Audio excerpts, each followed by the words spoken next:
Hola, jóvenes, ¿cómo están? Muy buenas noches. Estamos dando la bienvenida a la fase 3 del taller de Artes Pintura y en esta ocasión, en esta primera unidad o primera sesión de aprendizaje, estaremos explicando todo lo concerniente a los materiales de la pintura que vamos a necesitar y la teoría del color. Para ello voy a compartir pantalla y de esta forma estaré desarrollando los contenidos.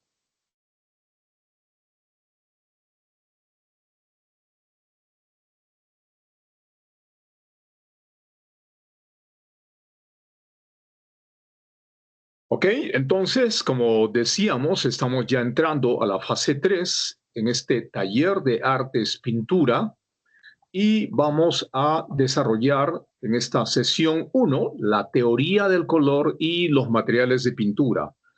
Estos materiales son necesarios para poder desarrollar los ejercicios que empezaremos a hacer a partir de la próxima semana. Son un total de 3 ejercicios que nos servirán para comprender y expresarnos artísticamente con estos procedimientos que son muy interesantes.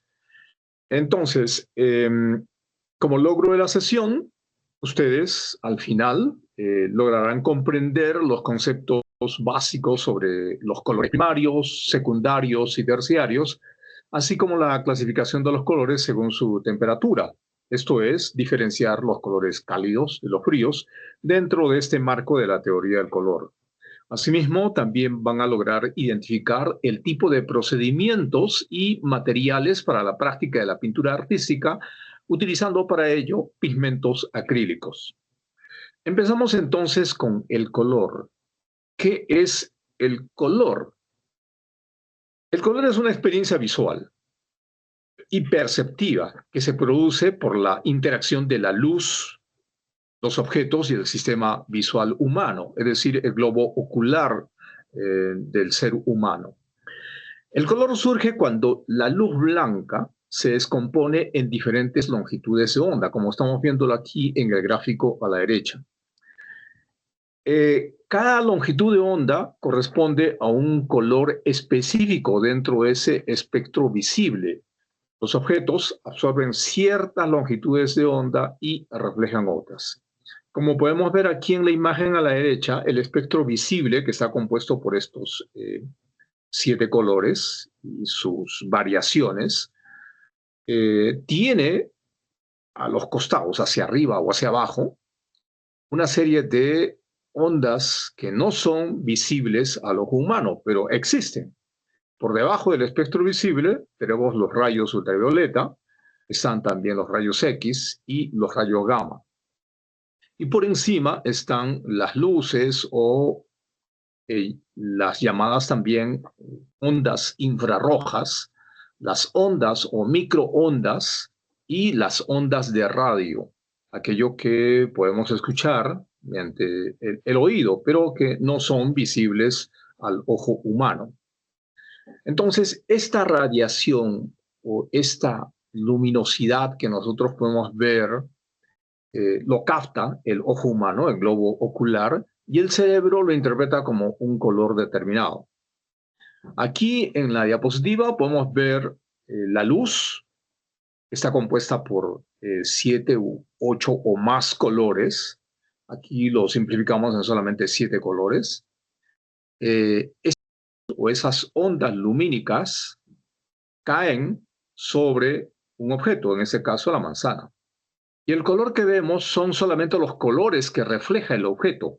Hay colores que son ondas de luz que son absorbidas por el objeto, en este caso la manzana, y los colores que se repelen son aquellos que nosotros podemos ver como colores. De esa manera, los rayos que se reflejan son el rojo, el anaranjado y algo de amarillo. Entonces podemos decir que el objeto es de color rojo, que la manzana es de color rojo. Mientras que hay otras ondas lumínicas que no logramos percibirlos porque estas ondas luminosas han sido capturadas y absorbidas por el objeto. Ahora bien, la teoría del color involucra no solamente los aspectos físicos, como ya hemos visto, sino también involucra aspectos psicológicos. Una vez que nosotros logramos ver un determinado color, este tiene como fenómeno una vinculación con aspectos psicológicos, mentales, ¿no? Y aspectos culturales, ya que la percepción del color está influida por situaciones o factores del contexto social en el que vivimos. También influye la memoria, también influyen los estados emocionales y las asociaciones simbólicas que las sociedades han construido sobre un determinado color. Tal es así que, por ejemplo, el color negro para nosotros puede simbolizar muerte, puede significar un aspecto simbólico que está asociado al oscurantismo, mientras que en otras sociedades ese mismo color significa otra cosa, ¿no?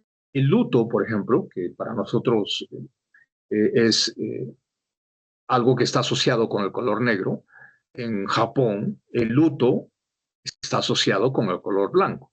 Entonces es un fenómeno cultural el que influye en la percepción de ese color y por ende también en la respuesta emocional que nosotros como seres humanos tengamos sobre el significado o aspecto simbólico de ese color.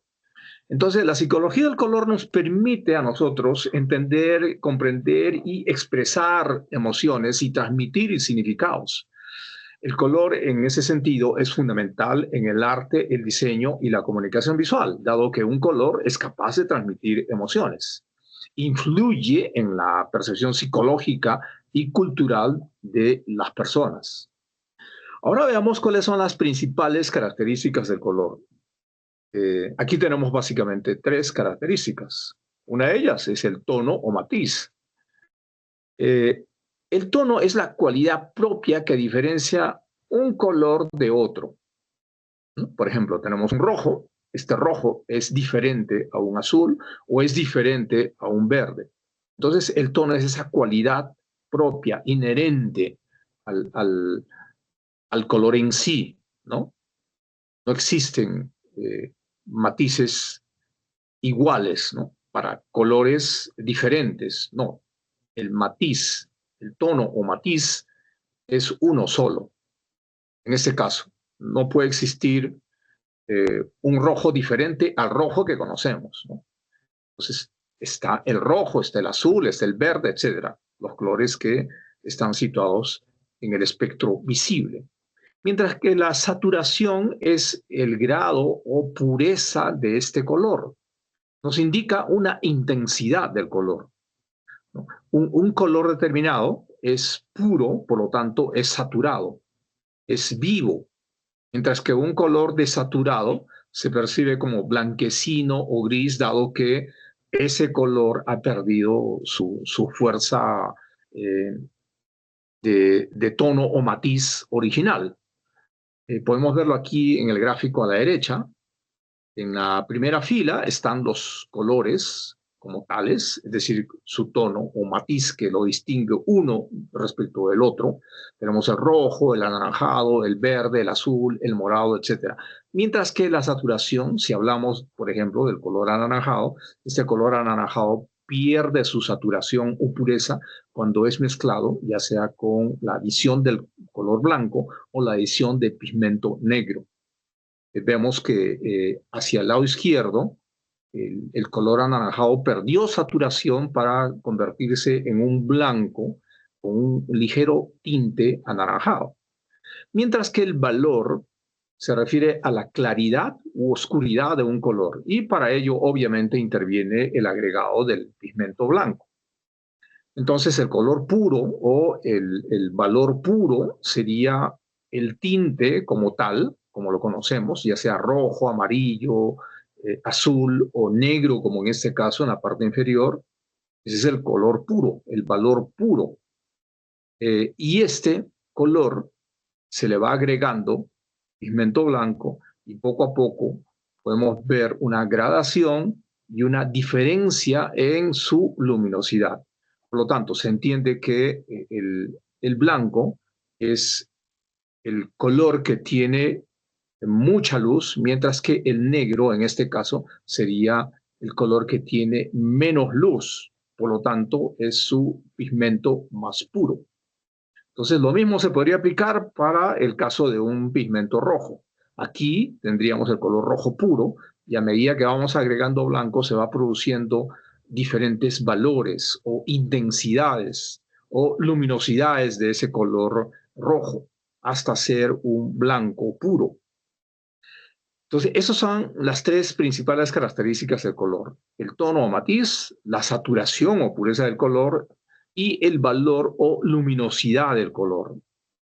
Ahora, veamos la ubicación de los colores en el círculo cromático. El círculo cromático es una representación visual que tiene que ver con la organización de estos colores y la relación que tienen entre sí los colores. Este círculo es una creación del estudioso inglés Sir Isaac Newton, que en el pasado él dispuso los colores en un espectro visible en forma de círculo.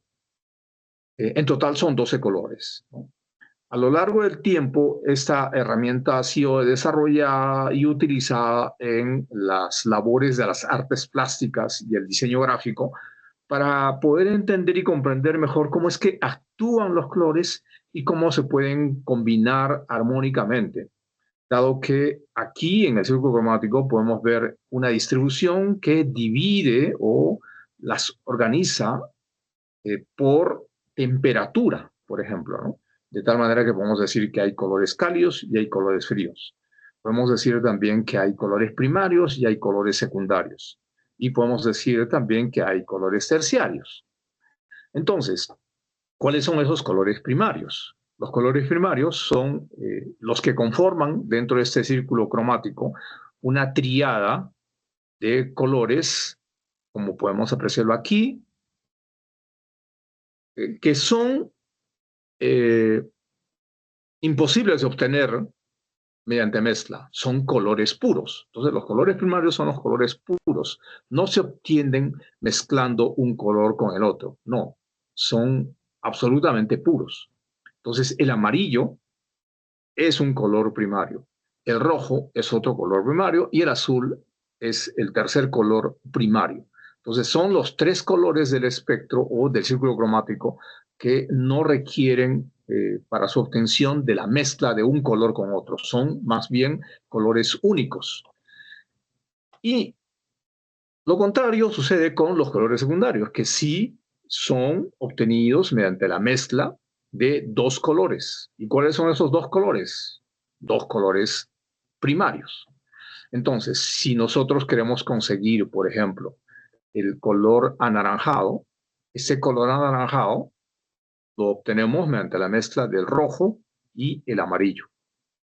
Lo mismo pasa con el violeta. Para obtener el color violeta, lo obtenemos mediante la mezcla del rojo con el azul. Y el otro color secundario es el verde y se consigue producto de la mezcla del color amarillo con el azul. Entonces, esos son los colores secundarios, ¿no? Producto de la mezcla de dos colores primarios. Rojo más amarillo, igual anaranjado. Amarillo más azul, igual verde. Y el azul más rojo nos permite obtener el color violeta. Luego están los colores terciarios. Los colores terciarios son aquellos colores que resultan de la mezcla de un color primario con uno secundario adyacente. Un color secundario adyacente. Entonces, si el amarillo es el primario y el secundario es el anaranjado, entonces es producto de la mezcla de estos dos colores, ¿no? Amarillo y anaranjado. Y nos da, obviamente, un color que tiene un poco más de pigmento de uno de estos dos colores, en este caso del amarillo, que es el color puro. Amarillo más anaranjado nos da como resultado amarillo rojizo o amarillo anaranjado. El amarillo con el verde nos da como consecuencia de la mezcla un amarillo verdoso o un amarillo azulado. La denominación es la misma. Si mezclamos el el amarillo verdoso más el verde nos sale un azul verdoso. Luego, el azul violáceo lo conseguimos mediante la mezcla del azul más el violeta. Y el rojo violáceo lo conseguimos producto de la mezcla del rojo más violeta.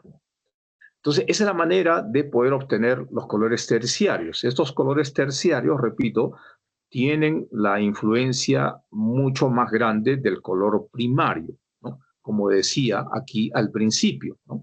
Este amarillo anaranjado es producto de la mezcla del amarillo más el anaranjado.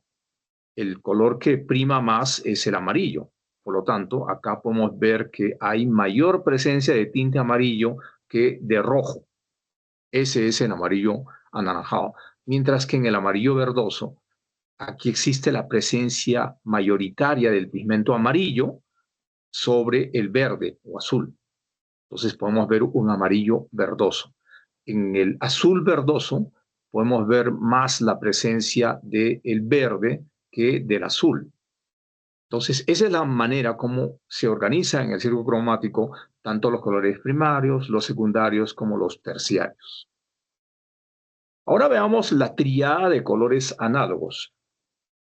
Los colores análogos son aquellos tríos o grupos de tres colores que resultan armónicos, resultan agradables cuando se mezclan o se juntan o se yuxtaponen uno al lado del otro.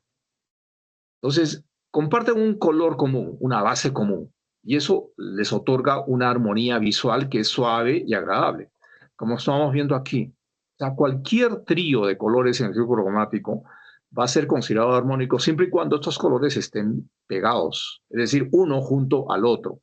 No podemos obtener colores análogos si es que yo selecciono dos colores de aquí y uno del extremo o contrario en el círculo cromático. No, los tres colores tienen que estar juntos, como vemos aquí, ¿no? Esos colores son armónicos. El amarillo, amarillo rojizo y anaranjado son armónicos. ¿Por qué? Porque en común tienen el tinte amarillo. Lo mismo podemos hablar de este trío armónico de análogos que está aquí en la parte inferior izquierda. El violeta, el azul violáceo y el azul. ¿Qué tienen en común estos tres colores? Tienen en común el color azul. Cualquier trío, cualquier grupo de tres va a ser siempre armónico. Por ejemplo, lo que vemos aquí abajo, tenemos el amarillo verdoso, el verde y el azul verdoso. ¿Qué tienen en común estos tres colores? En común tienen en el amarillo. Entonces, sea cual fuere el trío, tienen en común un color. Por lo tanto, son armónicos visualmente. Ahora, en cuanto a su temperatura, esta distribución en el círculo cromático de 12 colores nos permite dividir la totalidad en 6 colores que son considerados como cálidos y 6 colores que son considerados como fríos. Entonces lo vemos aquí, ¿no? Estos colores son los considerados como cálidos y la otra mitad son considerados como fríos.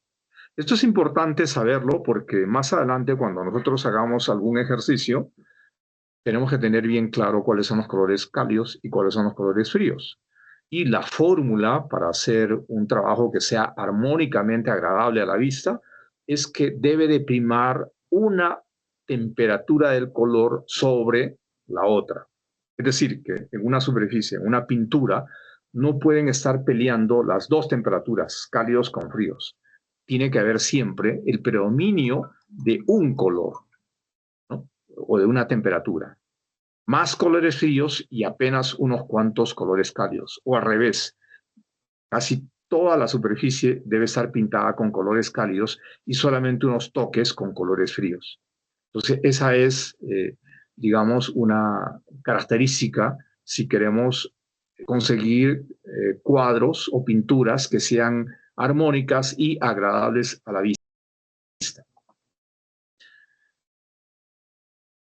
Ahora bien, ¿qué es lo que vamos a hacer en esta fase 3? Son tres los ejercicios que vamos a desarrollar en esta fase 3. Lo estamos resumiendo aquí con estas imágenes. El primer ejercicio que desarrollaremos será una pintura con el estilo del fauvismo. Luego, en la subsiguiente semana, estaremos haciendo una pintura con el estilo de la abstracción lírica más precisamente. Y el tercer y último ejercicio de la fase 3 será desarrollar una pintura con el estilo del pop art. Esos son los tres ejercicios que vamos a desarrollar nosotros en la fase 3.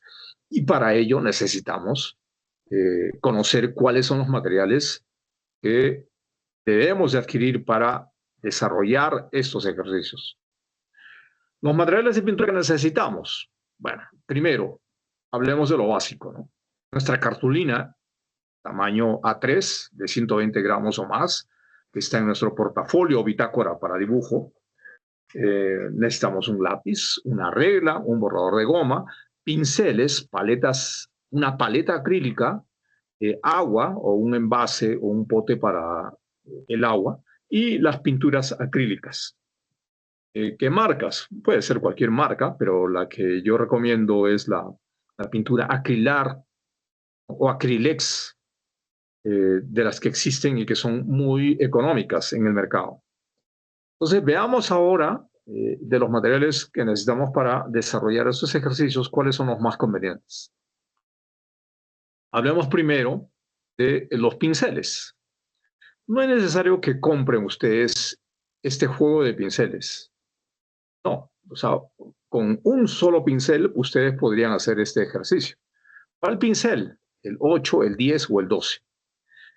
Obviamente, si ustedes compran el juego, me parece que sale un poco más económico que si compraran por unidad. Entonces, aquí tenemos 3, 6, 7, 8 pinceles que tienen una característica. Se les llama pincel redondo. Pincel redondo porque existen otros pinceles que son planos. Y la característica de este pincel redondo es que su pelaje es sintético, no es el típico o tradicional pelo de cerda. El pincel, por lo general, el más conocido es el pincel de cerda, porque el pelaje es del cerdo. En este caso, el pincel que estamos mostrando en pantalla es un pincel redondo, no plano, sino redondo, y de pelo sintético. Es el más conveniente. ¿Por qué? Porque es similar a un pincel que originalmente tendría que ser con un pelaje de un roedor como Marta. Marta es un roedor, un animal, o el pelaje de la crin del caballo o la cola del conejo. Son pelajes que son, diríamos, finos, pero son costosos. El que reemplaza ese pelaje es este pelo sintético, hecho sintéticamente. Entonces, es recomendable un pincel de estos, nos va a servir para el ejercicio que vamos a hacer y son mucho más económicos que si tuviéramos que comprar un pincel de origen, de pelaje de origen animal. Entonces, necesitamos solamente un pincel de estos, el 8, el 10 o el 12. ¿No? Pincel redondo, con este tipo de punta fina que nos permite hacer detalles o pintar zonas bien amplias. ¿Cuánto vale? Aquí el juego cuesta 16 soles, pero por unidad probablemente, dependiendo del tamaño, nos cueste 2 soles, 3 soles o 5.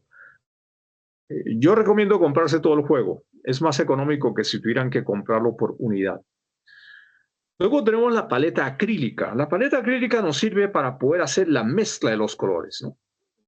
Tenemos el pincel. Ahora vamos a hablar de los pigmentos. La paleta acrílica, allí es donde nosotros vamos a hacer la mezcla de los colores. O sea, hay de dos tipos. Esta que es escolar y esta de acá que es también escolar, pero un poquito mejor porque los espacios u hoyos que tenemos aquí son un poquito más grandes y nos permite en estos cubículos hacer el depósito del color y en estos otros hacer la mezcla de los colores utilizando para ello agua. La pintura acrílica utiliza como medium el agua. Entonces, esta paleta acrílica es necesario que la compren para poder hacer la mezcla de los colores. Los hay de diferentes precios, ¿no? Desde 5 soles hasta, me parece, 15 o 20 soles, dependiendo de la calidad de la paleta.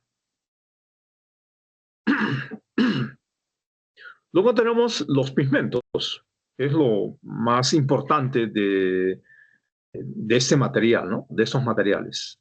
Los pigmentos acrílicos, la pintura acrílica. El pigmento que es más económico es el que estamos viendo aquí en pantalla. Se llama Acrylex, es la marca. Es de origen brasileño, me parece. Cuesta 5,90, 6 soles cada uno de estos pigmentos. Vamos a necesitar 5 pigmentos. Ahora les explico cuáles son esos colores básicos. No es obligatorio que ustedes compren precisamente esta marca. Existen otras marcas. Está la marca Acrylart, eh, Tecno o cualquier otro pigmento acrílico que sea, digamos, apropiado para las artes plásticas, ¿no?